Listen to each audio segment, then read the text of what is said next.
Hello, everybody, and welcome to the 2026 World Coffee Roasting Championship wrap-up, brought to you by Nucleus Coffee Tools and Kaffelogic. My name is Jordan Montgomery. I'll be the host today. And today I'm joined by Sam Cora, the director of Nucleus Coffee Tools, How you doing, Wayne guys? Burrows, thank you, Wayne Burrows, who is the lead in Africa and the Middle East for Nucleus Coffee Tools, and also by Sean Ellis, who is the head of coffee and brand manager for Kaffelogic. Thank you, everybody, for joining. Thanks. It's exciting. Nice. I guess to get stuck in, explaining a little bit about what we're trying to achieve today. Over the last 3 years, both Nucleus Coffee Tools and Cafe Logic have been sponsoring the World Coffee Roasting Championship as the sample roaster sponsor.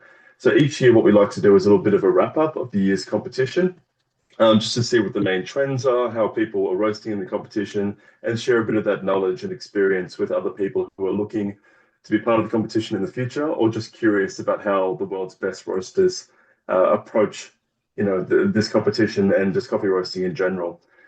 So what we're also aiming to do this year, a little bit different, is do a comparison to previous years. So we have some data from 2025 and 2024. So we're having a little bit of a look into that as well. So before we do dive into everything, Sam, you were probably the most present this year at the competition. So this year we were in Brussels at the World of Coffee. You were there in amongst all the competitors for majority of the time. What made this year's championship particularly interesting compared to previous? Yeah, thanks, Jordan. And thanks everyone for joining us today. I think this year was interesting from the fact of how smooth it ran. There was a lot more confidence on stage, people familiar with the machinery, almost no technical timeouts or issues or people questioning how things functioned or ran. So it makes for a easy, mundane competition, but that's what we want, that everything's working and people are having a good time. So from a competitor standpoint, I'm happy that everything worked for everyone, that they all seemed confident with the machinery, and they also understood a lot of the features and functions to be able to get the best out of it. I think the understanding has come a lot from giving the opportunity, like the brew camp.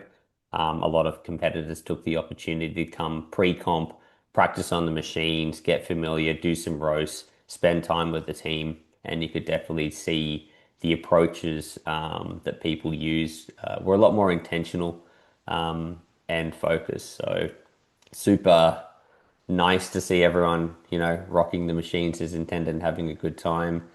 General energy and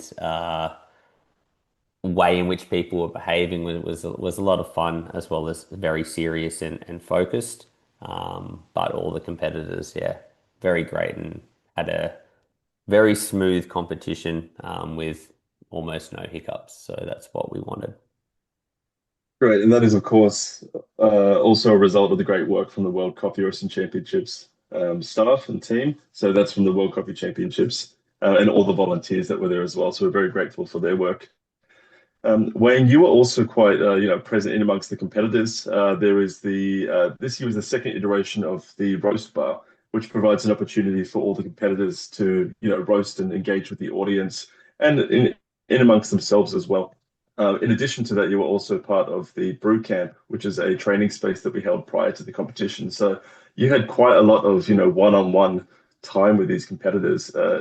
Was there anything that you noticed in particular about, preparation or the questions they were asking? Do they seem more or less prepared than in previous years? Yeah, thanks, Jordan. So yeah, on brew bar specifically, or roasting bar specifically, we had, out of the full competitor complement, we only had one competitor that chose actually not to take part in that. That was an amazing opportunity for the competitors who had roasted on stage the day before to actually come in and just refine their knowledge, ask questions, but refine their roasting principles on the link. It was phenomenal, just to spend time with them and see their preparation. For me to ask questions on how they're actually preparing or how they prepared for the day previous as roasting was exceptional. What I found, and this goes back to not just there, but also the brew camp that we obviously hosted, and we had competitors coming in there. What I found was competitors this year in particular were extremely prepared when it came to roasting on the link. You could clearly see that they had either invested in the product or had been practicing for a extended period of time on the link. They were asking specific pointed questions to profiling, what specific profile packs, how specific profile packs work, and kind of not us coaching them, but definitely pointing themselves in a direction you could see quite evidently, a direction of which way they wanted to go with the coffee. So yeah, all in all, an amazing experience to actually work with these roasters, and for me in particular to learn from them as well. It was super interesting. Well, that's excellent. And it's also, a big change, I think, in the 3 years that we have been involved with this competition, because I think our first year, which was in Copenhagen, we still had, a few competitors that maybe weren't as familiar with the link roaster. So they were kind of coming up and asking, I would say, I don't want to say basic questions, but, fundamental questions, just, which button does this? How do I achieve this? And now, as you say, people are really have this experience and they're spending a lot of time with it and asking these really pointed questions as well. So, it's more interesting for us on our end, and for the purpose of making this video, we get into the real nitty gritty of all the cool things that they did. So, yeah, I guess speaking of, the duration of our involvement, Sean, you were there for the very first time that we had the World Coffee Roasting Championship using the link roaster. Having had a look at all the data and all the roasts over the last couple of years, what do you think has changed most over the last 3 championships? I mean, I think that there's a lot of just natural progression. We've seen in the data there's been some pretty massive shifts towards certain roasting styles and competitors favoring certain approaches. There's been some stuff that we kind of expected, some stuff that we maybe didn't expect so much, but after kind of reviewing context and the situation, yeah, it makes a lot more sense. And we'll go through all of that further in this discussion. But I think that it's just, we're getting to a really nice point where there's a lot more strategy coming out. And I think we're just starting to see everyone sort of start to get a lot more comfortable with the system. And I think that that's really starting to show. And we're starting to see people really push themselves and push the system in a lot of very interesting ways. Awesome. Now, I guess the thing that everybody's waiting for that's watching this video is getting into the details, the statistics and the roasts themselves. So I'd love to dive into, firstly, roast numbers, we'll call it. So this is looking at, the amount of roast that people did, the highest, the lowest amount, what this tells us about competitive strategy and time management. So maybe Wayne, if you're interested in taking the lead on this. I believe that we do have some numbers to share as well in the presentation. Oh, beautiful. There we go. Sure. So in this document is kind of a comparison. If we can get that full screen as well, that'd be awesome. We have a comparison between the years 2024, 2025, and 2026.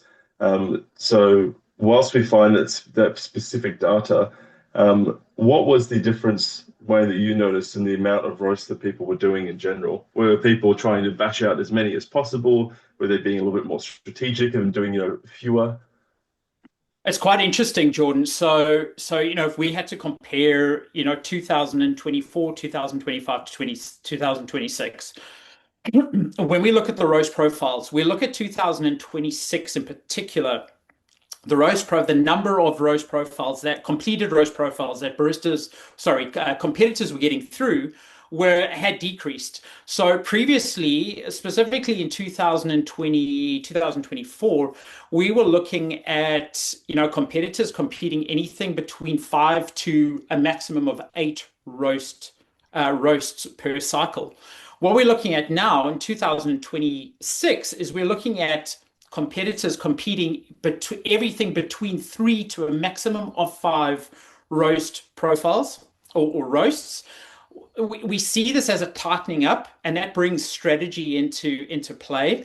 In previous competitions, what we had was we clearly had, and this is our data telling us this, and not individual strategies, because we don't know individual strategies. But what we clearly had was roasters explore different packs, and they're exploring different packs to kind of find that expression that they could then hang on, or they could then use as a refined expression further on. What we had in 2026 is we had the same type of expression styling, but we had in a very, very, very pointed, focused, a very pointed focus system. So we had competitors that were doing anything between 3 to maximum 4 profiles, using that single first profile as their almost dial-in profile, and then just duplicating that with micro adjustments. Very pointed, very focused. And we can see, I guess, further to your point about that variance in packs, and Sam, I'd love you to jump in on this as well. You can see that this graph in front of us shows the different profile packs. That is the different, style of profiles that are being used throughout this competition. So different applications of heat, different length, different everything. So we can see in front of us that there is a trend towards one certain style, but there's quite a spread across the field. So Sam, you being there as well, during the competition, watching people roasting, is there anything that you noticed about this variance? Yeah, I think the thing that we were discussing prior to jumping on this call is this year feels very intentional. So the way in which people approached which profile style they wanted to use, in terms of the roast plan that are provided within the link system, is everyone was selecting a particular plan intentionally at the start of the um, maybe roasting time that they had, and sticking with it largely throughout their entire preparation of the various coffees which they're provided for the competition. In previous years, people were exploring.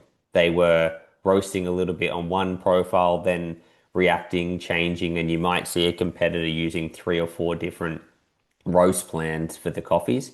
The way in which this year was approached, and we will dive into some of the numbers with a bit more structure, is a lot of people were selecting one approach and then roasting all of the options that they had on that particular approach. Some people were not even, roasting all of the options. They had selected which coffees they want to use and only honing in just on those ones, which I thought was quite interesting.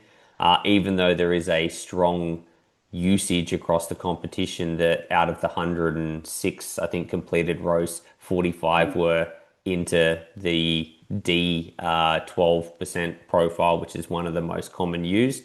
We are seeing a lot more variation into other areas, and especially when we jump into the top 5 comparison of what they used, and how they approach it. I think it really starts to show the maturity of the competition. 2024, I think it was around 70% of the finalists were using the D profile.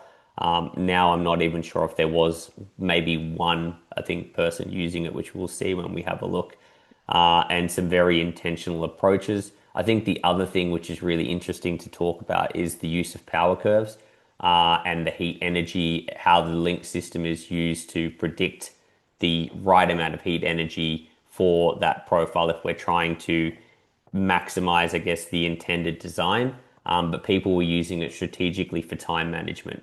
This competition is quite challenging because you only have 45 minutes. Your first look at the coffee is the sample roast section. And if you're looking to then translate that across onto the stronghold, how do you do that successfully and test all of the elements that you want? So instead of maybe choosing to optimize a roast, people were, how do I get the best roast in the quickest time? And there was a lot of that used throughout the different competitors that we have this year. I think that the other thing which is impressive about this year is the number of competitors. I think out of the 3 years, this was the highest attended competition. There's normally around 22, 23 competitors, and we had 28 countries. So it also shows that this is an evolving competition. More countries coming on board, more people wanting to contend it. So I think that as the years extend out, it's going to be like Brewers Cup or any of those competitions that start maybe with 20 countries, 30 countries, and now they become more and more popular. I think the style of competition because you can come up preparation. You're not bringing a lot of gear. It's become a competition that seems to be growing in support and people wanting to be involved.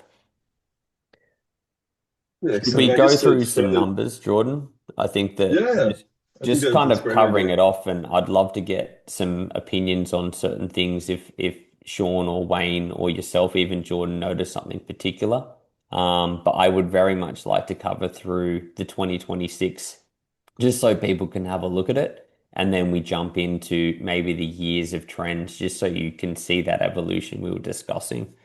So essentially, how this is done is whenever a competitor is on stage, each of their logs and their movements and what they do over their 45 minutes of competition time is saved before they finish their rounds. We look to jump into clearing the logs, putting it into an archive, clearing off any roasts that they've developed. But that gives us an amazing amount of information about how they use their 45 minutes, which is what you get the inside. It's one of those competitions that when you're there, it's hard to see what's happening on stage. So part of why we want to do this comparison is to give you the full breakdown of you being behind the laptop or behind the roaster with the actual competitor and what they were doing. So, as I said, 120 logs, even though it's the highest amount of competitors that we've had, it's actually not the highest amount of logs. And you'll see that in the data that more roasts were done in previous years. But as we said, I believe that we all are in agreement that people seem to be more focused, more intentional, and less experimental with what they're looking to do. We say 3 competition days. The competition did last over 2 days, but there was also the roast bar as well, which Wayne was involved on, which allows the members of the public to come and interact with the competitors and actually come and ask some questions. As we mentioned, it's kind of a closed competition, so our goal with World of Coffee, Nucleus and Kaffelogic is to make the roasting, the questions more approachable, make people able to interact and engage with the actual competitors and make the most of their time. Everyone, regardless of if they finish 28th or 1st, is a champion and should be celebrated. So we want to make sure that they're valued and people get a chance to interact with those competitors over the competition days. As we mentioned, jumping into some of the roasts per competitor, and I would like to ask the team on this, like, was this what they expected? Did they expect more? Were they surprised by the number of logs that were actually done on average? And does any particular competitor number, this is the competitors throughout the stations, does anything particularly jump out?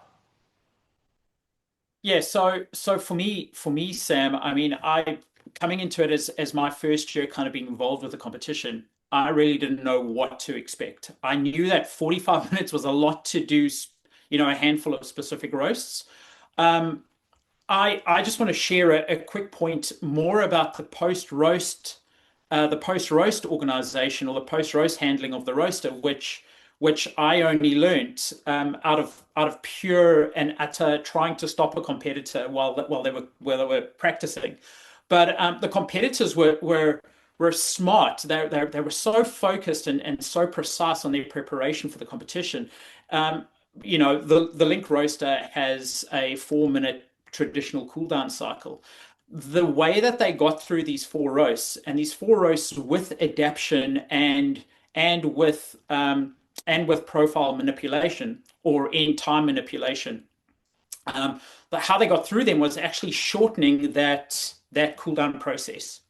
Now we know that often we recommend that let the Link roaster kind of just go through its cooldown phase, but they were actually shortening that phase, and they were shortening that phase to allow them to get that 4th roast out.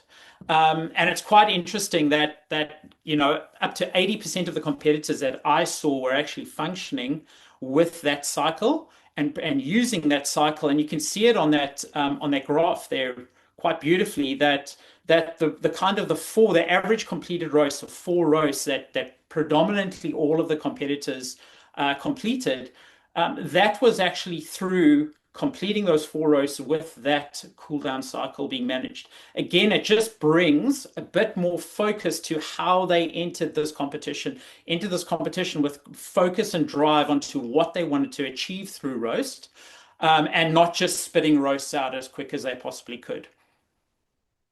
Sean, Exactly right. And I think that, sorry, I didn't mean to cut you off. Yeah, just in general, as we'll go into comparative data a little bit later. And as you said, Sam, that there's actually less roasts per competitor. Despite there being more competitors this year, we actually saw a fewer amount of roasts. So it's that strategy that you mentioned earlier. People are being a little bit more precise and saying, okay, I'm going in with the game plan. I'm using my time efficiently. Maybe I'll cut the roast a little bit short. Just, get it done rather than going in trying to experiment. So yeah, so Sean, I'd love you to jump in as well. Anything that jumps out at you about this, the variance, the amount of attempted logs, how many they completed, variance between the fewest and the highest. Yeah, I mean, I think one of the things that I really expected after 2024, and I'm going to keep latching on to 2024 because that's my main in-person reference that I have for it. 2025 was a bit of a blur. But going back through the data and re-looking at all the stats from it, it was super interesting. I expected 2026 to come out with people squeezing and competitors squeezing more and more roasts out and really trying to almost hit like a perfect dial-in. But it was quite staggering just seeing how consistent the numbers were with everyone sitting on that about 4 roasts per competitor. I think it's just, again, such a clear indication of strategy. It seems like from the collections that I analyzed, it was maybe that 1 or 2 roasts to kind of get the first possible coffee that they wanted to use dialed in. And then it was exploration. So it seems like it was kind of a 1-2 on the same. And then 3-4 is really starting to push or testing something else. That's very much kind of what stood out to me the most. There were a few outliers that also seemed to have a very specific strategy that pushed for a lot fewer roasts, but pushed longer in time, trying to push for something different, trying to push for something, maybe a little bit more balanced, texture heavy, something along that vein. But yeah, it's just pretty overwhelming on the amount of roast being so consistent. Did you It's guys want to interesting have you reference that length as well because we have, sorry, Sam, on the next slide, we actually have a difference between the longest and shortest single roast times. So you can see here that, the longest roast that was a competitor did, Andrea from Austria, 12 minutes and 6 seconds. And the shortest, Mohammed from Indonesia, is 5 minutes and 25. So, the roasts are, the shortest to longest is almost, double, always more than double in length. So that shows us just the different strategies people are using going into this competition as well. Sorry, Yeah. Sam, I didn't mean to cut you off. All good. I was going to say, I'm going to show some comparative data just on roast numbers before we continue with the 2026. But now that we're on this one, I think what impresses me is knowing the time constraint. There are competitors here pushing 10, 12-minute roasts. You can see the amount of competitors pushing these longer roasts and then other strategies pushing as quick as absolute possible. And you'll see this in how people have managed it by the use of the power curve. We mentioned this in the pre-chat that people are using, because of the competition format, in a very strategic way, the tools that they have to their advantage in order to try and achieve what they want. But I think that spread this year of roast times, it is the longest that we've ever had roasted in this competition. I think previously, if we go back and have a look at other years, maybe there's some 10, 11-minute roasts, but pushing a full 12-minute roast to see. And I think that the nice thing is that competitor only did it once. They actually did I think, I'm not sure if it was the B cupping or the E cupping, and then they switched to one long one just to see how maybe that coffee translated because they had some time up their sleeve. This is also an experienced competitor who's been multi-year top 5. So definitely intentionally had an approach that they wanted to see, and it's the profile they finished on. potentially that allowed them the translation, or I would love to get in their head and find out why, because I'm sure it had a very specific reasoning to finish on this profile to see the expression that it brought out. So very interesting. But let's jump into some of the comparison. I think it'd be really nice just to go back and, familiarize ourselves with previous years. So as we mentioned, 2024, first involvement that Nucleus and Kaffelogic had with this competition. We had the full team there, so it was the one that we're all pretty immersed in. Average roasts, completed are pretty consistent with what you'll see. I think it's almost the exact same as what you'll see in 2025.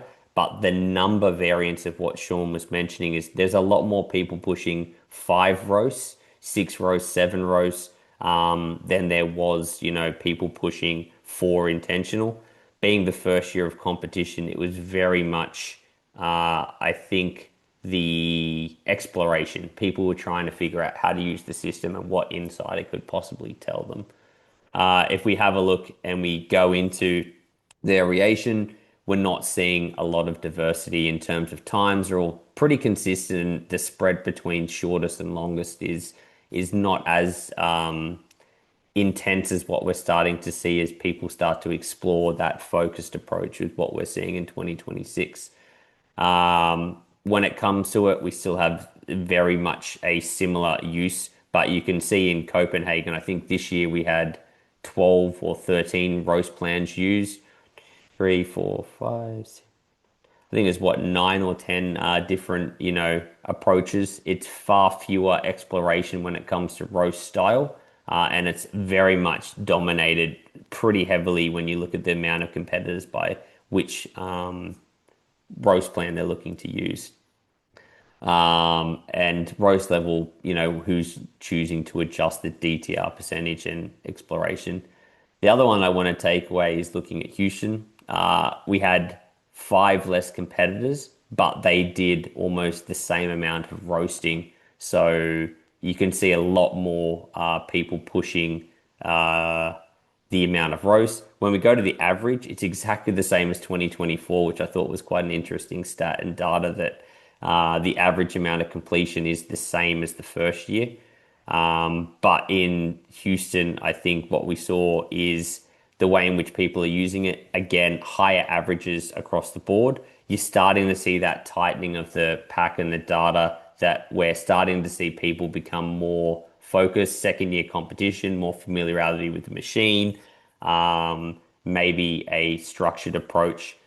We've seen some crazy, amounts of done, like 8 roasts in that time limit is impressive. Like that is impressive to be able to fit it in the time range.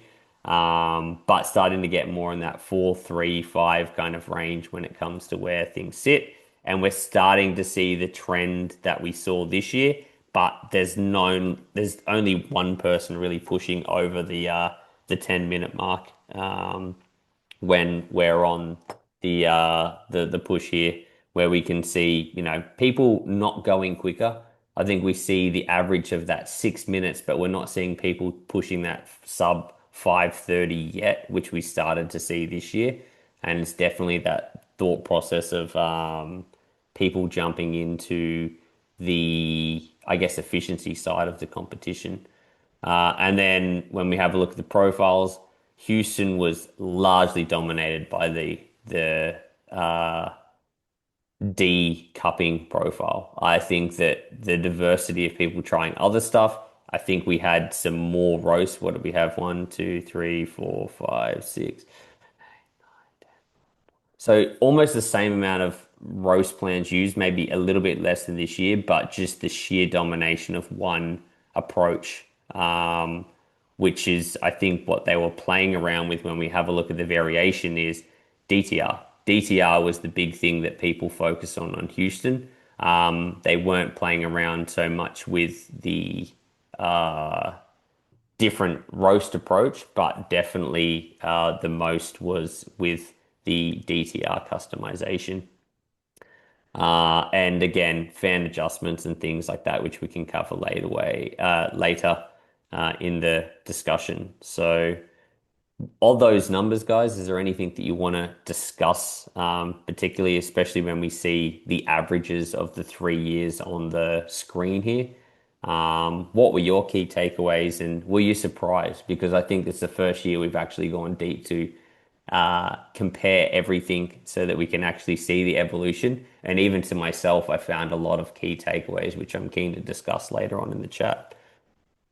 I'll start with you, Wayne, and then we'll get you, Sean, if you don't mind, and even Jordan, if there's any key takeaways from that data that you saw or interesting aspects you want to talk on. Yeah, I think interesting aspects. We go back to the profiles that were being used, and really, I think Copenhagen was definitely, there was a shift between kind of your filter style, your cupping style profiles, and then introduction of one or two of those filters.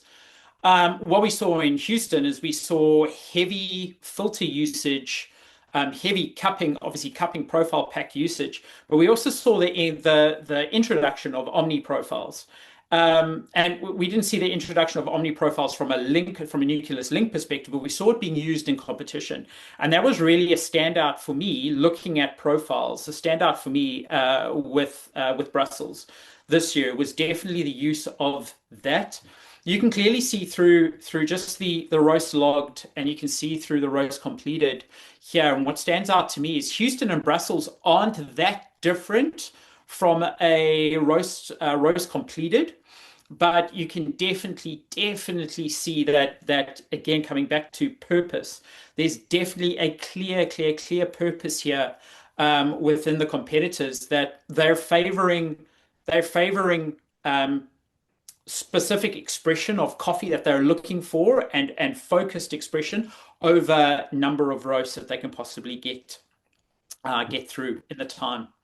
So yeah, definitely seeing that through the numbers. Yeah, I have a question for you, Sean. Why do you reckon we've seen the evolution of average development percentage go up, like longer, more developed roasts? And you can see that progression through the numbers, and we'll get it into when we do the top five. But you can see averagely over all of the competitors that we're starting to see a higher development percentage, or more time spent in the development stage. What do you reckon that trend's attributed to? I'm going to kind of borrow from the pre-discussion that we had before recording this. And that's just, I think, trying to take this form factor and try and get more of like a truer, bolder match to the production style of the roasting component of the competition. So I think it's trying to get a little bit more development. We're not seeing. I mean, I definitely expected we'd see a lot more 50-gram roasts. I thought we'd maybe even see, 80 is quite a nice common number for this format in Link. But we're seeing just full 100-gram batches. And I think that extra bulk density during roast and then pushing development more and more gives you a bit more of a truer translation in taste over to something like the production stronghold. So I think that's kind of the main reason why they're starting to push that. And I mean, looking at number one pushing into the 18%, I think it's quite apparent. But that being said, though, number two came in with half the development, so it's still a bit like strategically open. But that would be my guesstimation for that. Yeah. Yeah, I think it's also really interesting to look at the data, especially the last 2 years. Like, there's very little variance, in the amount of roasts that are logged, the average roast per competitor, even attempts aborted at roast. So it's, as we said before, people have been a little bit more strategic. They're kind of coming in, they have a plan, they know what they want to do, and just the nature of what this component of the competition is. It's people who are the roasters, competitors coming in doing sample roasts. They're not scored on these individual roasts. They take them to another area, they cup them, and they make a plan for their production roast on the stronghold. So they are scored on, I guess, that planning part, and then what they're doing on the next roaster. So they're trying to be as efficient as possible. And as you say, Sean, having something that's as close to an expression as what they're going to get in their next roast is probably the difference between now and, say, a year like 2024 in Copenhagen, where we saw people trying to do lots of shorter cupping roasts, and trying to cup as much as possible. But then that requires you to have work a lot harder, in that kind of cupping phase to make your plans for your next roast. So I think that's probably what stood out to me the most. People just seemed a lot more Yeah. strategic and planned. Yeah. Yeah. I think it's also attributed to the competitor's analysis style because, as you said, Jordan, this is not a scored component. This is just them being able to assess the coffees in a way that will allow them to make a smarter plan. So when you see the usage and the development and the times and the batch size and the choices, it's what suits that competitor's analysis when they do this sensory cupping with their coaches, what's going to allow them to see the picture to make the best plan. Which I think you'll see, I don't think there's any right or wrong approach to how you use it. It's interesting for us to see the competitor's mindset and how they might want to see qualities. Some looking at acids, some looking at sweetnesses, some looking at, bodies and fullnesses and textures of the coffees and choosing the roast plans that will bring those qualities out, as well as the structure of development time ratios and batch sizes that give them the expression they're looking for. Mm. I think when we have a look at the some of the different behavioral aspects, is there anything that surprised you here? What people were looking at. Essentially, the first one is the development ratio customized away from the default, who was trusting the default, who was using it. Fran trim when it comes to how many competitors were using it. And the aborted are people either starting a profile and ending it early, or choosing to change it before completing or doing something behind it. Is there any of these numbers that are particularly interesting to you guys you want to discuss on? I think it's probably the Phantom's most interesting to me. Doing these fan adjustments, people are starting to understand a lot more the influence of what a higher or lower or changing fan profile will look like throughout. So, I mean, for those who aren't familiar with coffee roasting, we're talking about the amount of air that's entering the roaster to actually help with that circulation of the coffee around. For a roaster like the Link, it is a hot air roaster. So, this really has a big shift on, the movement of the coffee and the way in which the heat is actually, touching or affecting these beans. So it's only a slight increase this year upon previous. We're not seeing a crazy amount of variance. But I think moving forward, and what we've been developing in our own time at Nucleus, it'll have a lot more of an effect moving forward in the competition and just in general roasting as well. Yeah, on that point, Jordan, what I did notice is there was a larger amount of users doing live adjustments. So in the previous years, the fan adjustment was all pre-roast. But we saw, I think, 5 to 7 competitors when I was looking at the numbers actually doing live adjustments. So using the ability to edit things live, and adjust them up or down is definitely being used more and more as a function and feature. Mm. Um, Well, yeah, Sean, I'm interested to hear from your perspective on this. What do you think are the advantages of doing this live as compared to doing it previously? Is that just an experience thing with the link, or do you think that the competitors are actually trying to achieve something during their roast by doing this? I mean, I think it's a really fantastic feature that has saved my roast at least on a good few occasions. With it just being, organic and so volatile, sometimes there's instances where they can react differently than expected. So being able to make manipulations to the fan speed to either correct something that's going a bit off course, or being able to use it to, push and pull different expressions, bumping fan during drying, or using it to control after first crack a little bit more. I think that there is a large amount of advantages to using it.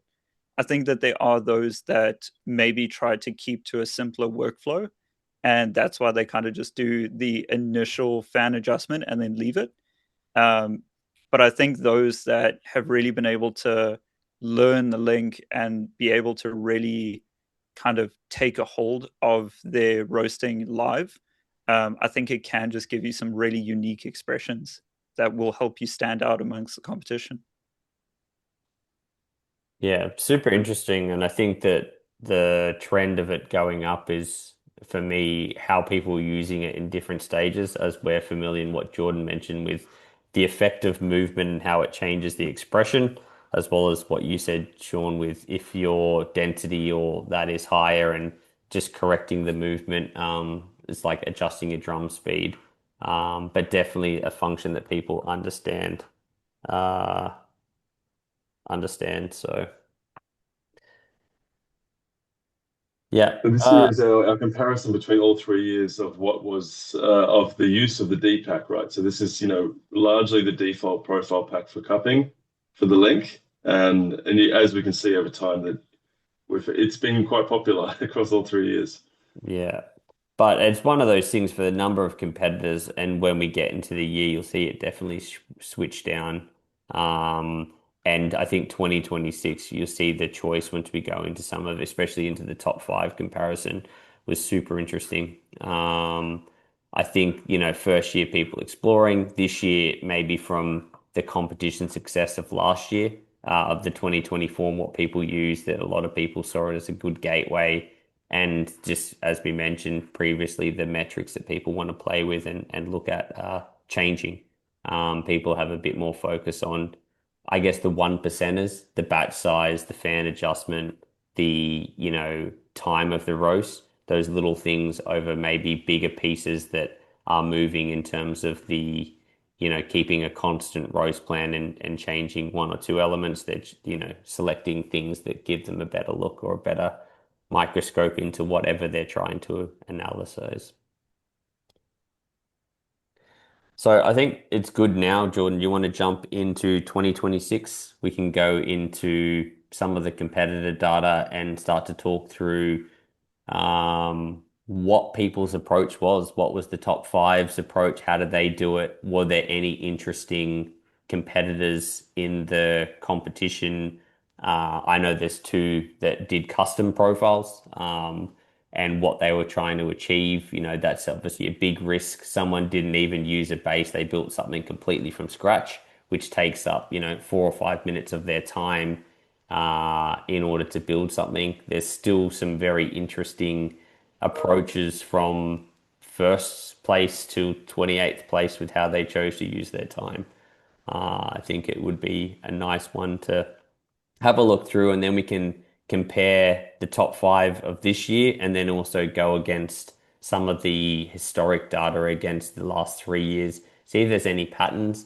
Wayne pointed out that there was a really interesting aspect by doing this comparison. We noticed that there's some competitors who have been there multiple years and multiple years in the top five. So that's obviously an impressing testament to their consistency. One, to win their national championship many years in a row is very difficult, but to be consistently amongst the top competitors of the competition shows just how excellent roasting masters they are. I think Jordan is frozen. So we'll continue on with a bit of a Okay. chat. He was looking very still Just, there. I'm like, I he's just, still I just coding. thought he was having a good smile at us. He Yeah. is. Um, Awesome. Do we want to jump into some takeaways in terms of, do we want to jump into the top five? Is there any competitors when we go through the previous data and experience? Because we have these very nice little log sheets that we can yeah. look at, that you want to pull up or highlight or go through any of their attention. I'll just change sheets for us to have a look at and we Yeah. can go from there. I think Sam, if you can, I just want to bring the light to a couple of things. So I think stay with that isolation sheet if you don't mind, Hmm. and just kind of move to the next page. And what's interesting is I just want to bring a comparison. Maybe a comparison isn't the right word because we're not comparing. What we are doing here is we're looking at different styles, and we have to remember that we're looking at data and only data. We're not actually physically speaking to the roaster and getting the sense of why the roaster is doing certain things. But if you look at the data, and I'm going to kind of just reference between the Greek competitor and the Austrian competitor, and they were both on the same station, station three, at different times, obviously. And I just wanted to look at the specific approach to their competition, where we look at the Greek competitor that was quite, well, not quite, was focused on one specific pack and one specific profile that they chose, and then just working development percentage. And working roast time and adjusting development percentage and roast time, adjusting, a bit of fan to default, but also, and when I say to default, what was recommended for that specific expression that they chose. And then adjusting, obviously, in time, in temperature. What was interesting here is if you compare that to the Austrian competitor, and you look at the Austrian competitor's spread of roasts or spread of roast packs that they used, clearly looking for that kind of start finish somewhere in between roast I'm going to expression pull on this one coffee. up for you, Wayne, because I think it's going to be Yeah, easier to make the comparison of what you want to see. much Um, easier. Yeah, yeah, so you can have a yeah. look. This is all the logs of all of the competitors across the approach. So you were Yeah. comparing So Greece. 3 and 5. Yeah. Yeah, So Andrea and Thanasis. sure. You should be able to see those two on the top there, so you can see Yep. all of their roasts and their different approaches. Yep. As you mentioned, all D12 on his approach, where Yeah. you can see Absolutely. Andreas was spinning. He tried a mixed bag party mix of Absolutely, profiles. a party mix, but also when you look at if you look at the load sizes, we go back to that kind of expression of 100-gram load sizes, 12% DTR across. We're now looking at obviously we're looking at the Greek competitor. What we're looking at is clearly just trying to find an expression that is very much in line with that production roast that they're going to get later on in the competition. And then you compare that to the Austrian competitor and you can see 70-gram doses. And yeah, that kind of, I wouldn't say scattergun approach. There's a clear approach to kind of going, your A pack for cupping, your B pack back to your A pack, and then your Omni roast just to finish it off. Now, this is a competitor obviously that has been in finals before. So it's a competitor that I feel has tried that Omni roast and gone, hey, this is an expression that I want to put out there. This is an expression that I want to try, not as a Hail Mary, but almost I have a clear definition of going between that A pack, B pack, and then into that Omni roast. And getting the most out of the coffee. Well, what I find super interesting with that is with the Austrian competitor, all of those cupping profiles were sitting around about the 11.5 to 12.2 DTR percentage. But then the Omni roast that he did at the end was sitting at a 9.4, which is so interesting to me for that because it kind of sits outside of that general that we would use the Omni roast expression when you would roast for it. So sitting outside of those percentages just kind of clearly defines to me that he's clearly looking for something. He's looking for a specific taste profile, or looking to harness a specific taste profile in the coffee that he's roasting. Yeah, of course. I think that the main thing for me is also the competitor mindset in terms of the power curves. So you can see Yep. when the competitors you're comparing definitely using the density tube dial in here, Yep. where a competitor that has a flat, one curve approach and similar, they may be not using it and trying to work more on efficiency. So you'll see a trend of some people setting far higher power curves than what are needed for the optimal expression of that roast, but actually trying to get that curve to roast quicker for the time frame. I don't think we saw that approach so much in the finals. I think a lot of people were sitting on a rough about where the density range of the coffees would sit to the power curves used. But definitely, if we look down, some of these higher numbers with the D profile, you're seeing that from a strategic use of I want to do quicker, comparisons. The French person, which I would love to talk about and share that profile because it's a Yeah. very interesting approach of watching him build that profile, taking up time, but still then managing to complete almost what 5 logs, even though 5 to 6 minutes of his comp time was actually building a profile, which is pretty interesting. But you will see some of those competitors intentionally selecting higher plans in order to get quicker roasts as they use function. And I think that we mentioned it in the pre-chat is that bat size discussion, what people were looking to use and how they were running certain things. What was the most interesting out of the top 5 for you, Sean? Like, what did you take and look at and like that's something I haven't seen, unexpected, or that's a very intelligent way to use the system that we've built together with you guys over at Kaffelogic? I think I'm really glad to see more fan adjustment exploration.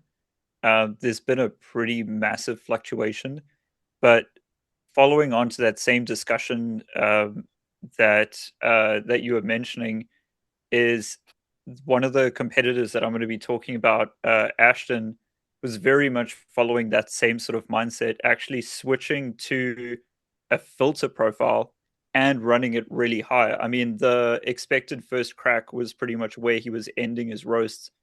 So he had a very clear vision in mind on what he was trying to achieve and how to make it very efficient. I just really enjoy the versatility that we're seeing this year. I mean, thinking way out of the box, thinking to another webinar that you were mentioning previously around roasting for Brewers Cup and how and barista champs in the past, where used a cupping profile for your milk drink. And I think that same thinking and that same strategy is starting to bleed into this, where you're starting to look at filter profiles for evaluation or trying to use it as another form of evaluation for production roasting. I was also quite surprised to see some competitors not adjusting their fan at all. I thought that was quite interesting. It's such a handy tool, and it's something that at least when I roast and people around me do roast, we're always adjusting fans. So it's very interesting to see some of them choose an approach where they don't touch fan and they just run, the single base speed or a single profile and single base speed, like we see with Lee. Yeah. I just really enjoy the versatility that's coming out of it. Yeah, if I can piggyback on you with Ashton, knowing that in 2025, I think he was second in the competition. And I just want to pull up that comparison sheet because we did share that earlier. And I think it shows the maturity on where they're possibly evolving this year. So I'm just going to share that comparison quickly. And you should start to see that on the screen. If we go up to his approach for the previous year, you can see the exploration before he settled into what he used this year. And it very much feels that approach that he used as, I guess, dictated a more confident way into the 2026 competition. Instead of starting with this custom and then exploring, we have a base setting that we've just gone with the same setting, the higher profile power curve starting, and we can see the similar approach to roast time. So it's definitely something that's matured over the years that obviously that gave him a very good assessment to make his roast plan in 2025. And I guess is that story, like if it's not broken, don't change it.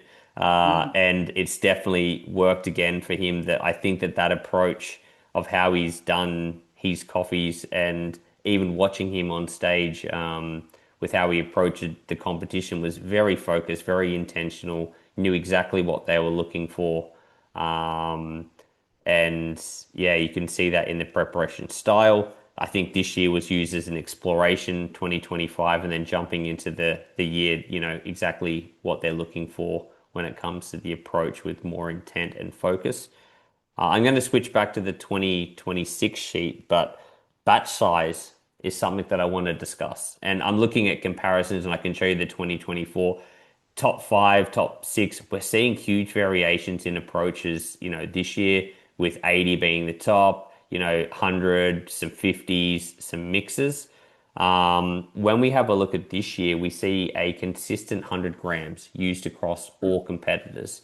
I'd like to get your guys' insights with why you think that they've done that, what stylistic expression you get with having a full batch size over a smaller batch size when it comes to heat energy and exchange of how that coffee roasts, why that choice might have been made this year, and what benefits you see in it.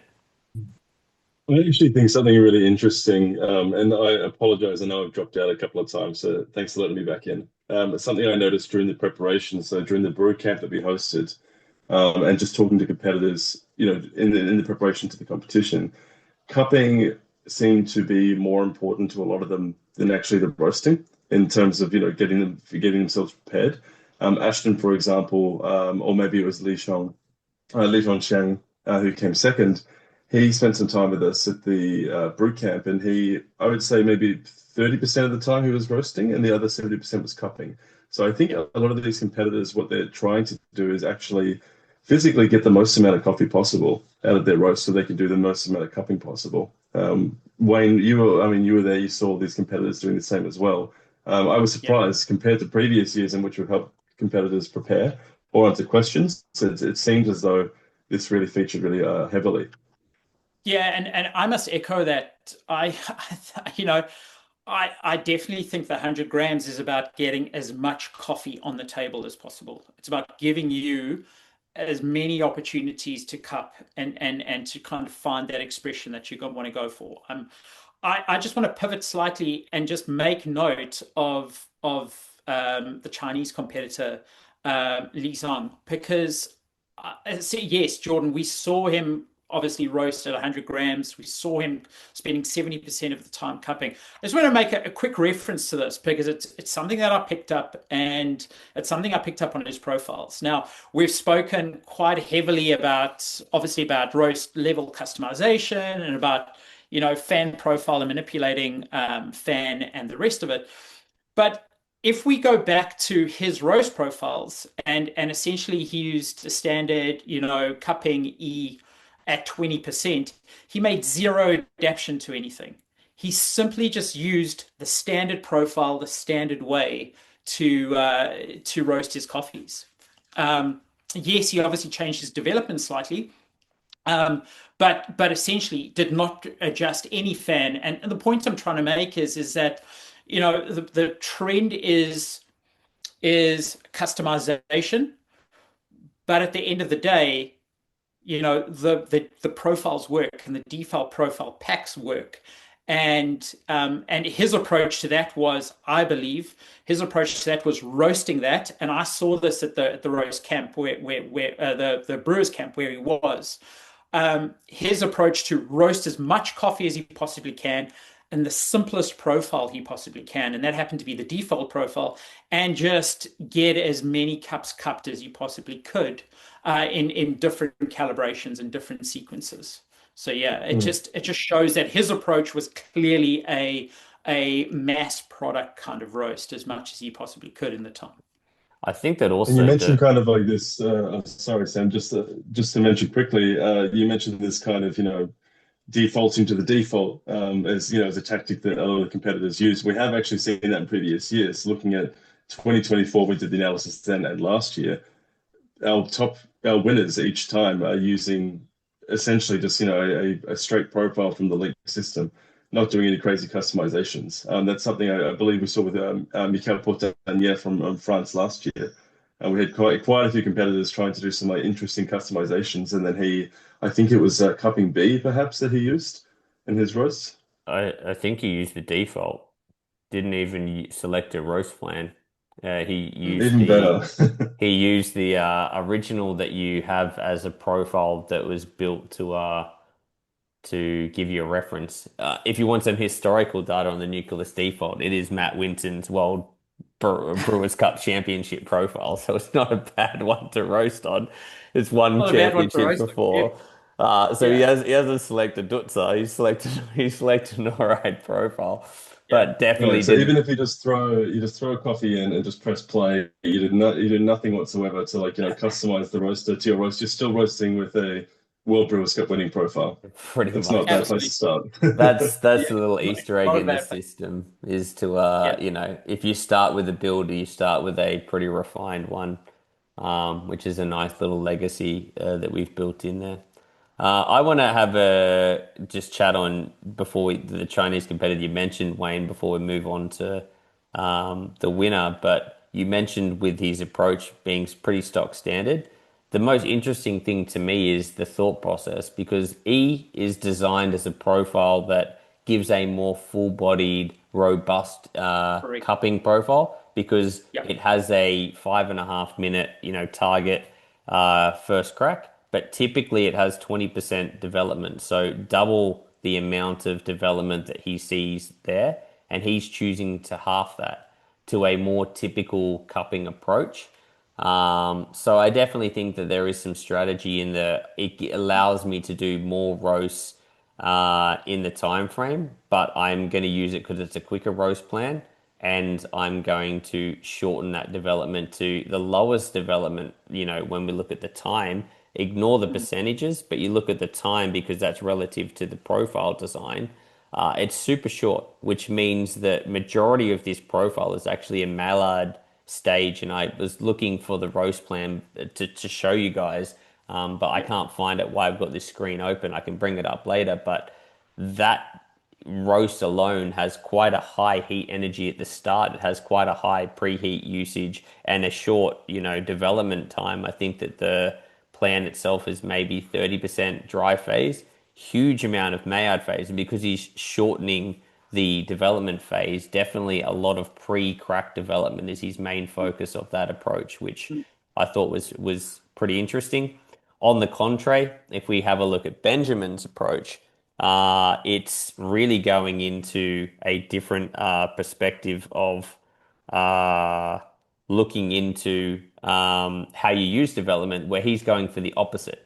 The standard, development that we would normally have is around 14% on the B profile, and you see that he's choosing to extend that quite significantly. For people who want to look at that analytically, it's around 50 to 55 seconds normally for that profile.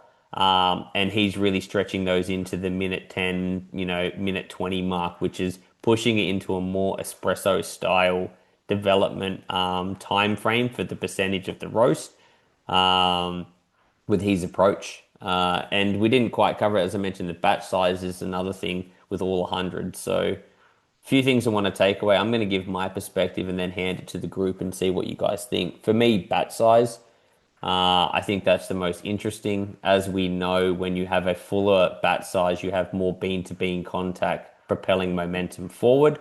When we have a lower batch size, we get a successful roast, but because of there being less beans in the chamber, we're focusing on a lot more of the roast energy coming from the applied heat over the contact of bean to bean. And I've always been in the opinion that when you have more bean-to-bean surface contact and transfer of heat, it generally develops a more fuller, intense, body and, sweetness style to the coffee. The other one has clarity structure when you're working with a lower batch size, but maybe focusing a little bit more on that acid cleaner profile over that fuller kind of depth that you will get. Knowing the mechanism of stronghold, I think it's a really smart choice going a higher bat size in those 80 or above because it gives you a more similar expression to what you would get off the roast which they're going or the roaster, sorry, the roast machine that they're going to be doing their main assessment of. So to me that was an interesting one of people and whether they're choosing to do that because that's it, or maybe because they want 100 grams so they can do more cuppings. I'd like to know whether it's a stylistic choice of expression or if it's a pure strategic choice. If I do 100 grams, I'm going to net around 88 grams of coffee, which means in the cupping protocol, which I believe they can do as many times as they want, they have more time to assess the coffee, particularly if they want to roast, especially since they're doing fewer roasts. So that was one thing that I thought was interesting. The other aspect is just the, I guess, stylistic choice of the profiles in terms of what they're designed to do and how they're using them. Quicker style cupping, one person stretching them out, one person shortening them down. Here, as stock standard as you can go. This is default using it as it's intended, and how any, I guess, link user would, potentially use the roaster, which I thought was quite interesting. Complete customization here when it comes to going into filter, doing a higher power curve, and adjusting it as you wish to get that, expression of what we're looking into. Little bit stretched out when it comes to the standard profile, but similar to where the basis is, and then complete exploration in terms of approach and styling. All of them hyper interesting. If I could pull the competitors into the room and pick their brains, because as a roaster myself, I want to know the thought process, like the whys. Like I can assume it's because you wanted to do this, but potentially, the thought process is deeper or shallower than maybe we thought. So on those points to the group, is there anything else that, came up from those particular assessments that you want to discuss? I think, yeah, I mean, it's just interesting to me to see how unique each approach is, especially in these top five. Having Benjamin, our winner from Belgium, having, the highest development out of the top five. His copies from this B pack, bold, consistent, 15% around, all the same for all the roasts. And then taking it to Li from China, who's our second place, having perhaps the fastest and kind of tightest roasts. The lowest development, I think it was what, 9.6. Yep. So just seeing the difference, each competitor as you go along is vastly different. And then you take someone like Jonathan from France, who's gone completely customized. I think, Sam, you said it earlier, there is no one right path. There is no best way to do it. Looking at some of the trends here, saying, okay, everyone's doing 100 grams, the majority are doing that. And this, achieves A, B, and C. Maybe it's a volume thing, maybe it's a stylistic thing. We're not sure. But there's definitely, I had one competitor make an analogy to me. He said, preparing for this is like, it's like a racetrack. When the drivers go out, they do a couple of laps before they do it. Some of them will drive as fast as possible in order to see how the car actually handles, and others will kind of take it slow and see just get the lay of the land a little bit. So it's really interesting to see using that comparison just to see these different paths that they've taken. So, I mean, yeah, looking on the screen now, I've this just is popped definitely up very interesting. Jonathan's approach, and as I said, like to me, impressive that he went down the path of building a complete profile from scratch. There's only two competitors who did that. The Indonesian competitor also used the Espresso E. I think I'd have to pull up the profile and customize it as well. But I actually watched this. This was from default, pulled up a profile and started pulling the points into a expression. It feels similar to the approach that we had from the second place Chinese competitor with going for that quicker first crack.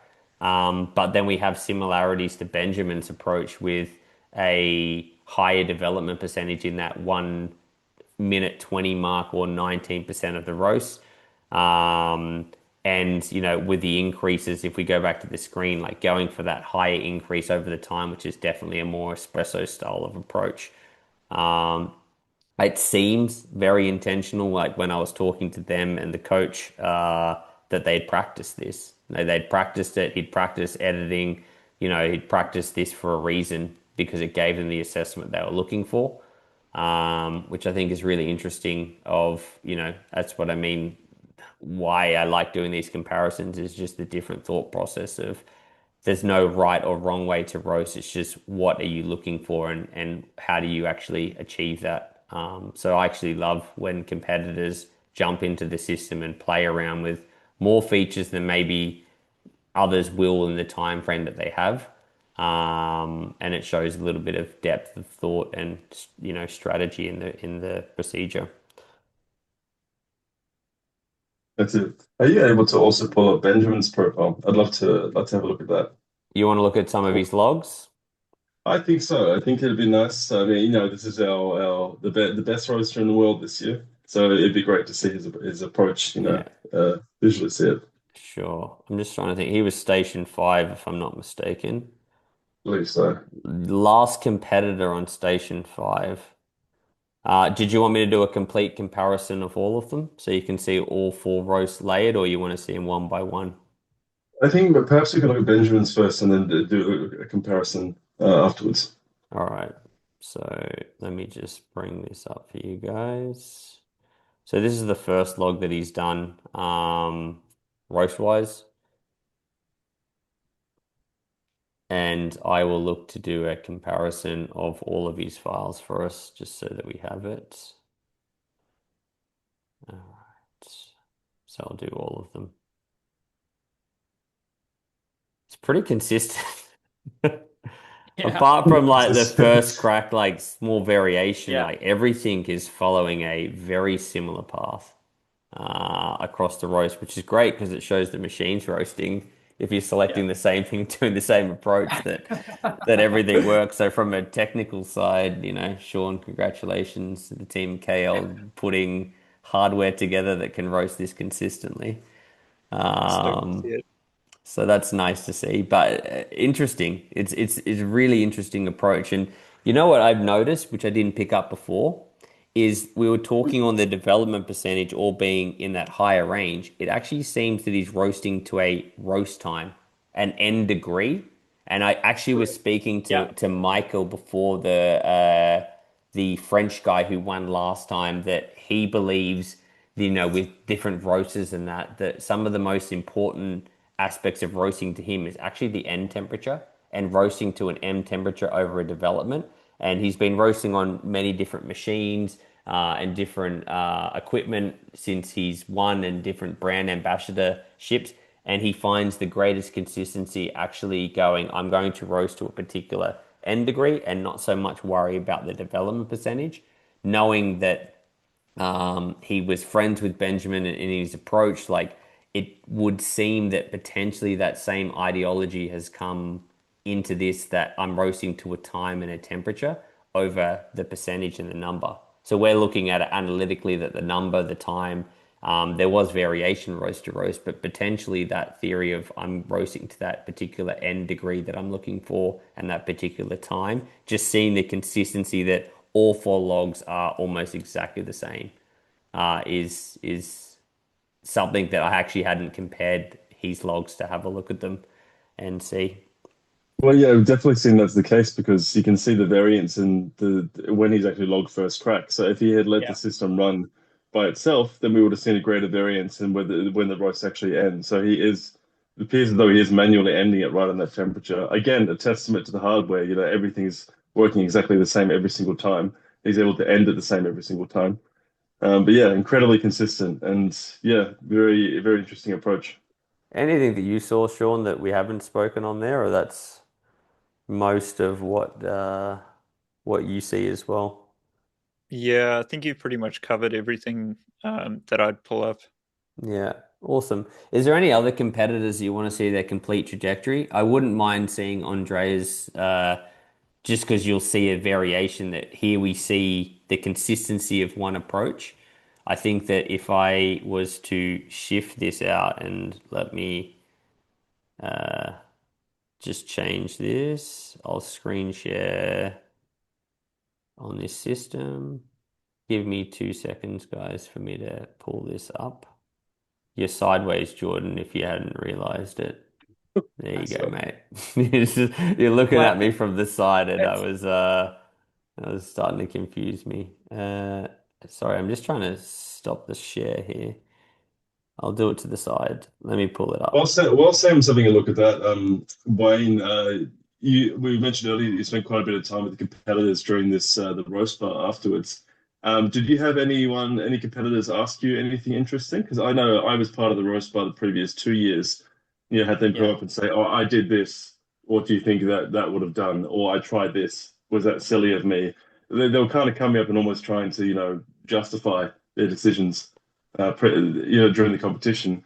This year, you know, I kind of jumped in and out of the roast bar. It didn't seem as though there seemed to be a lot more confidence. People were just kind of like, "This is what I did, and it's probably going to work out, or it might not. Who knows?" Yeah, I can confirm a lot more confidence. There was less asking if it would work and more going, hey, listen, I'm literally gonna do 1 to 2 roasts, and I'm going to prove the concept more than anything Mm. else. I had more questions around, could I take the coffee away? And is this the coffee that we were competing with?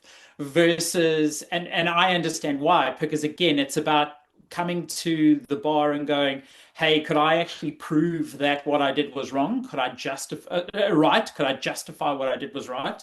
So we had a lot of roasters that actually just came in, and I would say 50% of them that kind of proved their own concepts.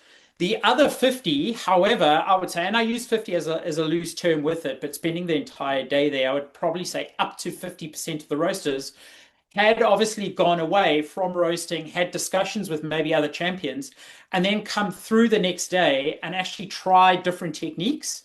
And that was a conversation I was having with them, going, "Why are you actually doing this?" Because I use it as an opportunity to engage and ask questions. And majority of them were going, "Well, we're just trying another technique, or I'm just trying this that's different." Now, where they got that from, I'm going to say it's probably engaging with other champions, and they're now trying different approaches to what they did the previous day. Mm. So if That's super if interesting. you guys see on the screen, this is for an example, the diversification. We saw the party mix of roast plans selected by Andrea. Yeah. You can see just the variation of approach over his logs, and how they were tackled. I think to your point, Wayne, the most impressive thing that I saw with this year's competition was also how many previous champions were involved in support, coaching, or advice with the current competitors. I saw at least 5 years of world roasting champions all, involved in cuppings or coachings or tastings or just having general conversations and chats.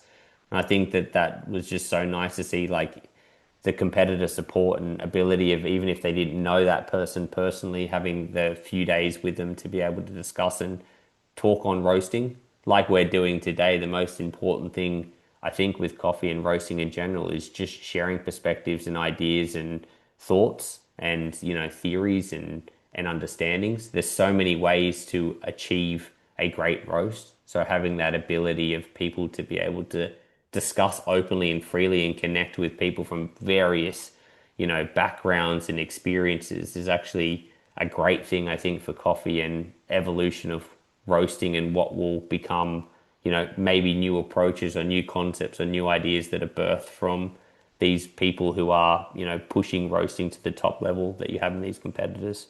So that's always a really Yeah, nice thing that I see. and to Correct. follow on from that, it's also, evidence of the evolution of this competition in general, because I think a lot of people who aren't involved in these competitions, may have heard of the Bristol Championship or the Brewers Cup. We've all had first-hand experience in these competitions and seen just the level of involvement, preparation, and investment that goes into them. The roasting competition is quite unique in that, it's not so much spectator sport. You're not standing on the sidelines watching people roasting, kind of, they're not doing a performance or a speech throughout it. It's a very individual task, very individual competition. But now we're seeing the complexities that are involved, people having, coaches and a whole team behind them. We had people coming to the training camp that had, a team of 6 people with them, cupping, sorting, and doing everything with them. So it really is, the competition is elevating. And I know that there will likely be some more changes to the competition format coming in the next couple of years. This is not insider knowledge; it's just my guessing. And I think we'll just see, the competition progress further and further, and the way that it influences, other people in across the entire industry. I'm really excited to see. Yeah. So I was just having a comparison while you guys were chatting on my own interest of the consistencies of others, people who would use the same approach and what their metrics and variations were. This is very much similar approach, but going on a intentional development percentage from Ashton. Just looking at This is what he fourth looked at. place Taiwan, correct? Yeah, Yes. correct. Yeah. And just having a look at their use of the system. And how they worked on it. Let me have a look at Station 3. I want to just have a look at, where was he? Station 5, China. Sorry, I'm just having a look at just a comparison now, like, of the competitors' approaches and consistencies just before we move on to the year comparison. I just think it's just nice because when you can actually pull up the exact logs and see how they were using them. It's very interesting. Again, very much a DTR driven approach. I can see that this competitor's likely, if I'm not mistaken, yeah, I think that they have to be using density tube to be getting that level of accuracy. We're seeing Yeah. that right in that zone. It's not outside. So the power curve suggestions are very much um, to that coffee. And this is Uh, Li Zhong Xiang, right, from China, Correct. second Yeah, place. Yeah, that is correct. Yeah. yeah. One last one because I think we've done everyone is I'll just do the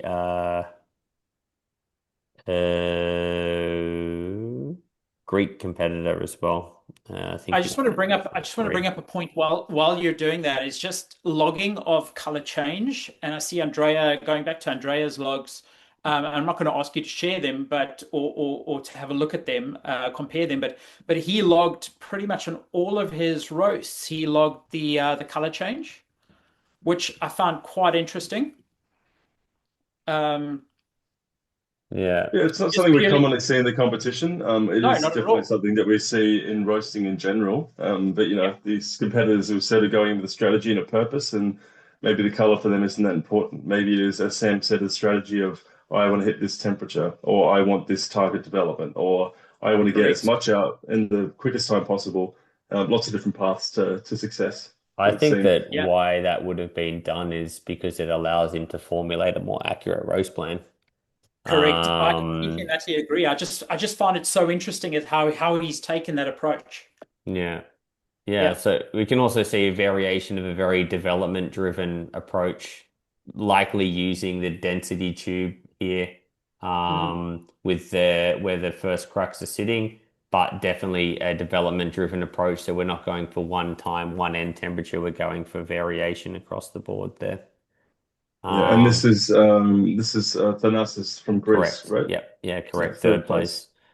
place. So super interesting to see, yeah, just how each of them use it. And when you see the numbers, you read it as one thing, but when you see the visualization, how it looks on the screen is quite different, which is You nice. can see that tactic in action of them cutting the cooling a bit short. You can see how it Correct. Hmm. all sort of stops around that 50-degree mark, just Yep. trying to save that extra bit of time. Yeah, and you can see that's consistent and that's an intentional, Yeah. cut of the cooling. If anyone's watching this that doesn't know how to do it, while you're roasting, if you push the center play button and then the minus button or the far left button, you can stop a cooling. It's generally advised to get below 42 degrees. But again, a lot of them, once they're finished, will be blowing the coffee or like putting it in a tray and fanning it down just to get a little bit more, I guess, airflow through that coffee. But that's a Mm. good pickup, Sean. I didn't even notice that, but you can see the mentality of how they have used their time on the station. Yeah, so Um, official advice from both Nucleus Coffee Tools and Kaffelogic is to let the the cool down cycle complete the entire way, or as Sam said, below Correct. 42. Because yeah. if you're Correct. starting your next roast when the roaster is too hot, then you'll encounter some trouble.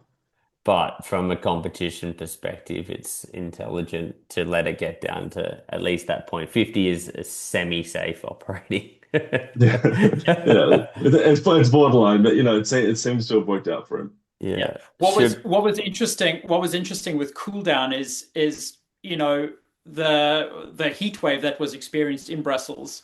We at points we couldn't get the coffee down below 40 degrees.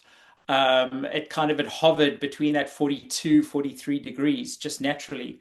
Um, so yeah, competitors were happy when they figured out that with the high temperatures they could probably save another 4 to 5, maybe even 10 seconds on cooling. So yeah, it all had added to the strategy of trying to get as many roasts done comfortably as possible in their set.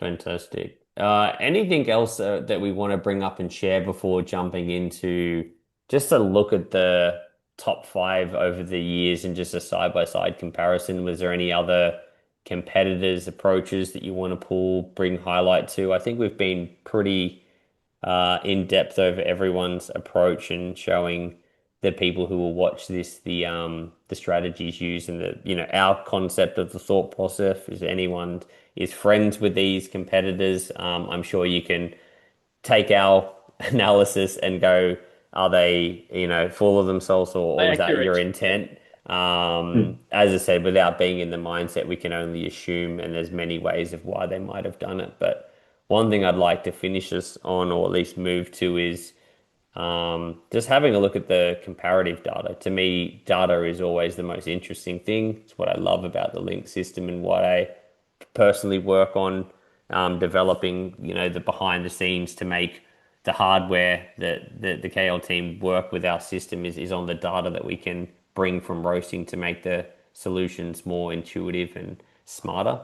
So I'd really like to finish by sharing some more insight just over the 3 years so we can see the evolution. And I'd love to finish it with a question to the team of where we see potentially the evolution in next year's competition, wherever it shall be. But unless there's anything else, I'd like to move us on to this point. Yeah, I guess the two things. One competitor that stood out just personally to me is Danny from Australia. Hmm. We spent some time with him in the training space prior. He's been using the link for a long time, but then there were some aspects of roasting that he wasn't entirely familiar with, well, roasting with the link rather. And to see him actually, I think he was one of these few competitors that was doing some adjustments mid roast with his fan. And it was really nice to see a national champion, learn something 2 days prior and then apply it actually during his roasting. And I believe he placed ninth or 10th Yeah. in the world, which is really fantastic, like huge achievement. So that was just one thing personally. Like I was just really happy to look at his roasting logs and say, oh wow, that's that's really cool that he just took that and ran with it. And then Yeah. the other thing, I guess, looking forward to the competition, seeing the jump from 2024 to what has happened this year, the intentionality, execution, and strategy is just so much more prevalent.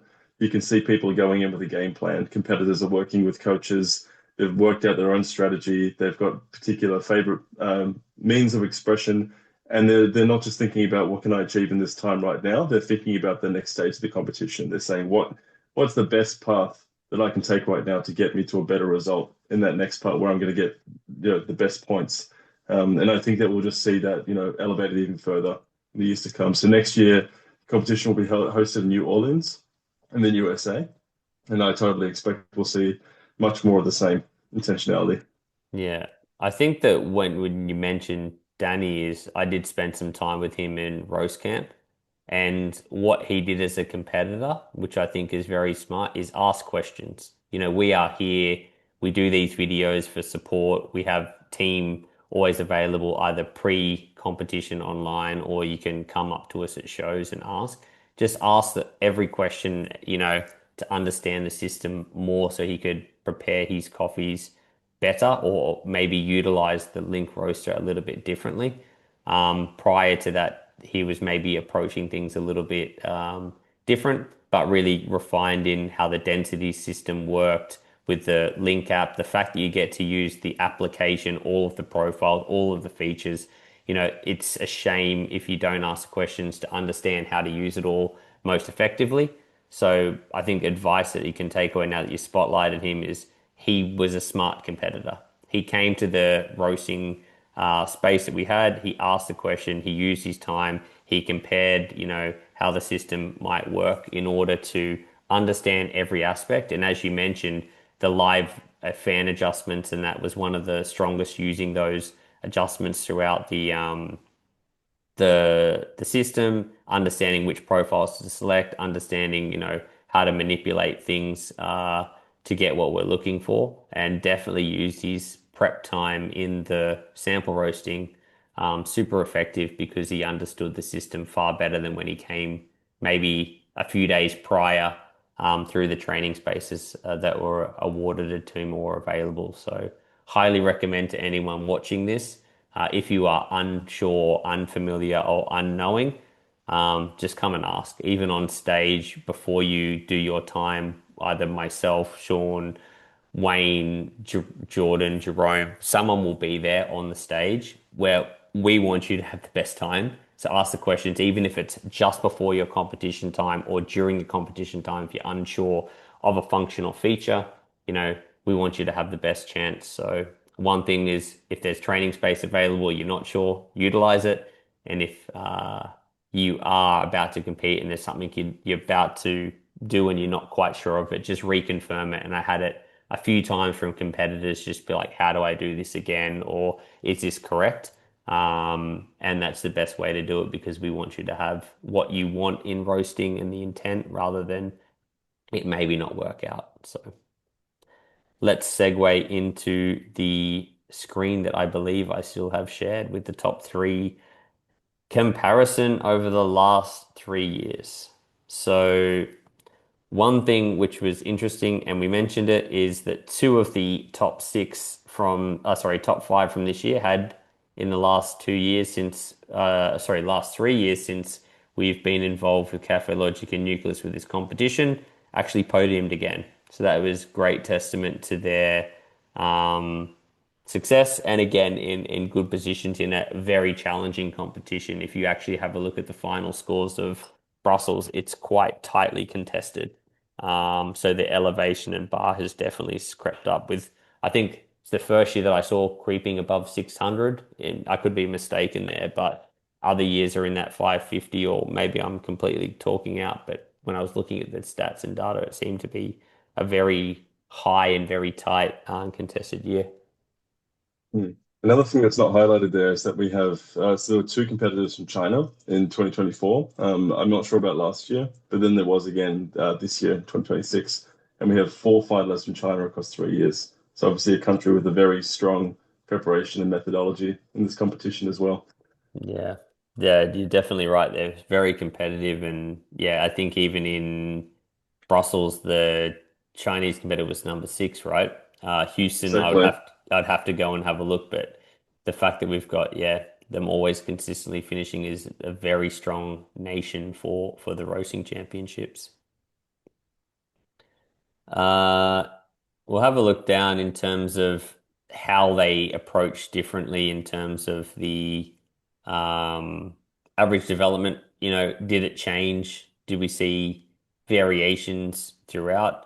And where were the top five in terms of adjusting away from default? Um, we can see that there was a lot less customization in terms of development percentage over the top fives over the years. We've touched on this point, so no need to circle around, but definitely something, of interest. On average, around that 7 minute, 6 minute and a half is still consistent throughout the competition. Whether that's dictated by strategy of the format or by choice, that's a competitor question. I Yeah. would say that I'm sure people would like to roast longer if they had an hour 10, an hour 20. But given the time frame, I think that they are constrained with maybe what will work in the times that they have. Um, Hmm. but it's one of those interesting things that, the years were, generally speaking, in both 2025 and both 2026, the competitors with the highest ETR won both that year. So Michael at 18 and also Benjamin this year at 18% and above. So potentially there's something in that strategy and an idea that it gives them a very good insight to make the roast plan. It's consistently won 2 years back to back with a similar approach. So that's something which is an interesting takeaway that if I was a competitor, I would be looking at. There's something into what they're doing that is giving them consistency. If we want to finish on, I can pull up Mikäel's profiles as well from 2025. We didn't do a comparison that year, but I believe, it's very similar approach to what Benjamin did. Yeah, I think what I mean, if you're watching this video now, we'll also provide a link to these documents as well, so you can download them and have a look in your own time, because there's a lot of information here. And then also, if possible, we'll share some of the profiles that these top five have won.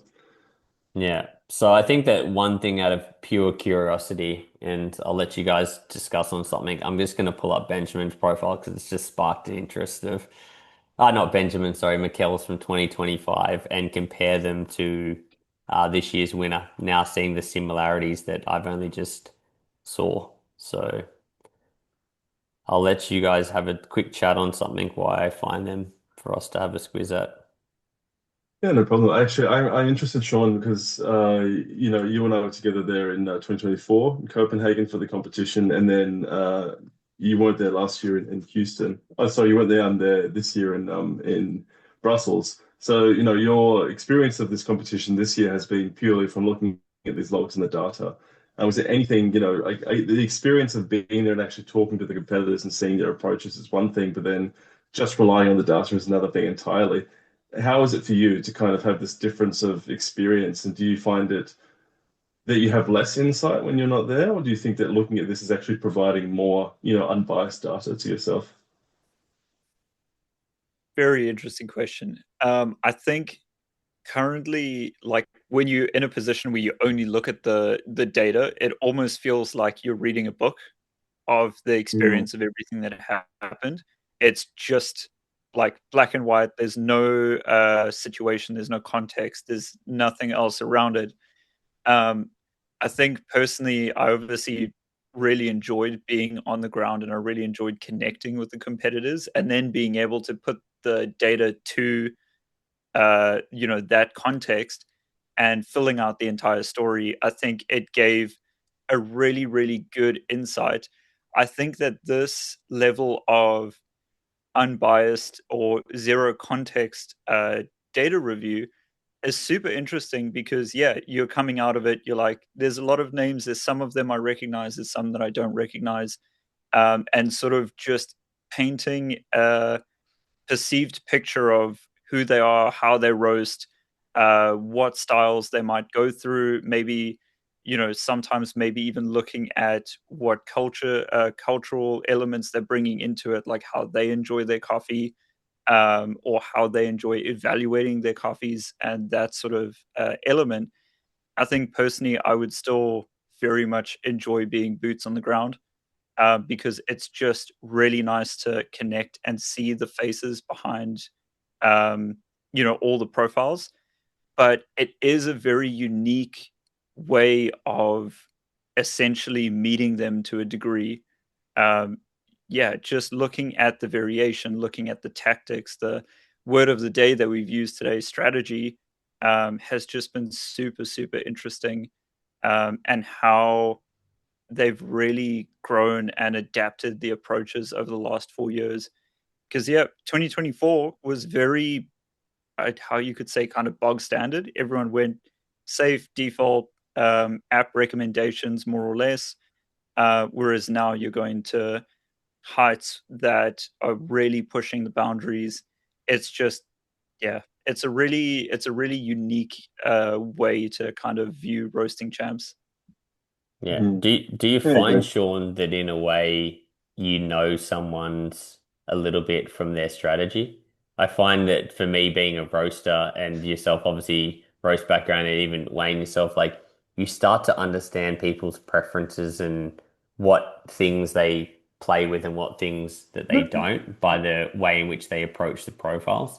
Even if I don't speak the same language as maybe some of the people in the competition, I look through all 28 competitors and you can understand their reasoning and rationale and their thought process, which, as you said, it's maybe for the nerdy roast lovers going through detail by detail. It's something hyper interesting. Like I spent, several hours over the weekend just going through the approach, and even if we didn't discuss those competitors today, just understanding the why. The why do they maybe do this and hypothesizing, what I think they maybe are trying to do. Maybe I'm wrong, but I actually think that, there is a lot of detail and thought process behind, the subtlety in what you're seeing is just lines, graphs, numbers is actually, competitor mindset and thoughts. Oh yeah, I fully agree. I mean, the party bag as well, I think was one that I kind of instantly resonated with the way that he was exploring, picking and choosing to what I can imagine is looking for specific high and low points in the coffee. So Mm. really like pushing aroma, pushing acidity, really trying to get the most out of those top end notes, but then finishing off his round with something really long and low, seeing, maybe a full, what I can assume is a full exploration of what the body and texture has to offer. So maybe he was prioritizing acidity and really trying to nail that scope and approach, and then pushing to something really long and low. He had a good amount of confidence just to see what the maximum expression he could pull on that end, and then how to balance it in production.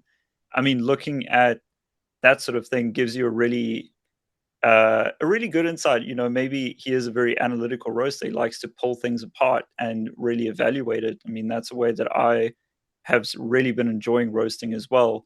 And then looking at others that kind of, just stick to a profile and they kind of combo it together. It's very, very interesting.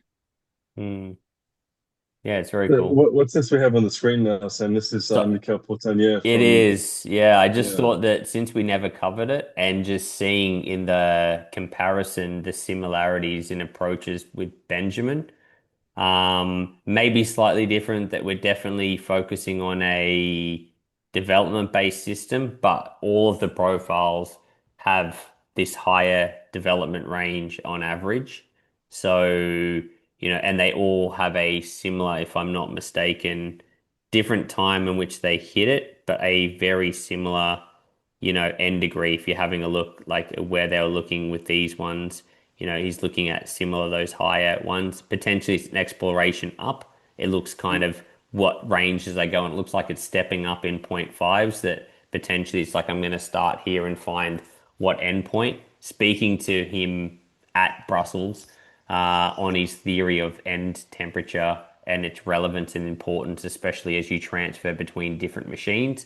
I thought that was pretty interesting, so I wanted to open it up and have a look and see if there's any correlation. But I think this is an evolution upwards to find the range to maybe be more analytical in the roast plan that he selected, but definitely working on those higher numbers. Seems to be something in it from the last 2 years. Whatever they've done with the approaches, definitely showing how they assess the coffees, what they need to formulate winning routines. So that's pretty As you cool. said, Sam, it was the opportunities provided to Mikäel after winning, after being the world champion, trying all this different equipment. He was then able to kind of come up with this theory of of end temperature. So it's really cool to see now the winner from this year is obviously, or maybe not obviously, is maybe had a conversation with last year's winner, and we can actually see that theory in practice. So this is the kind of reason why we do calls like this, and why it's important to have these competitors and the winners and everyone else talking to each other, helping each other, sharing their education, because all it's going to do is just elevate our roasting experience further, elevate coffee further. Yeah. And as you can see, just one last comparison before we do a little sign out is we have the top line, which is Mikäel's, and then we have the bottom line, which is the one that Benjamin had done in his logs. Benjamin's obviously all finishing at the same time. But yeah, similar approach with how they're looking to roast on the same roast plan, same power curve, and just using development time ratio and some subtle 1%ers as their thought process. Big difference here is Mikäel did use 80-gram batches in 2025 and 100-gram batches full batch size here. Not quite sure the reasoning, but there is some variations there in approach. But in terms of development or DTR range, very similar, pushing those more developed roasts for their approaches. Awesome.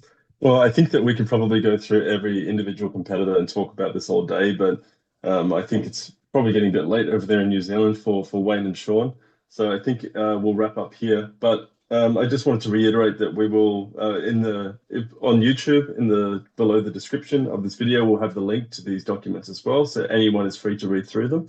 As Sam said, anytime we're at an event, a competition, a trade show, whatever, if anyone has any questions regarding the link, please come up to us, please talk to us. If you're not able to make it physically to any of these events, please reach out to us online via our website, social media, wherever. Always happy to answer any questions, whether it's about the competition or just roasting in general. Is Yeah. there anything anyone wants to add? Or a little wrap up on this year or competition in general, or just your Yeah, of feelings? course. I'll say a few comments. So at least for next year, the two companies, Kaffelogic and Nucleus, will be there at the roasting championships.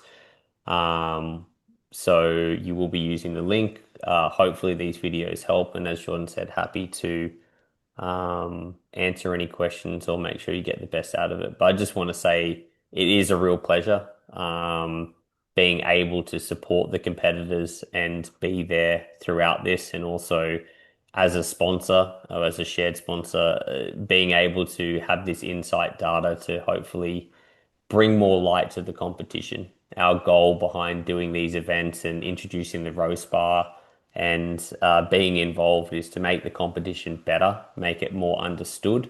I would be honest that myself, even being involved in competitions for a decade before jumping onto the side of being a sponsor and with the machine side, is I knew very little about the roasting championship, how it worked, how it operated, and just through the years of being involved in it, understand the complexity, the details, the effort, the massive amount of behind the scenes that goes into this competition.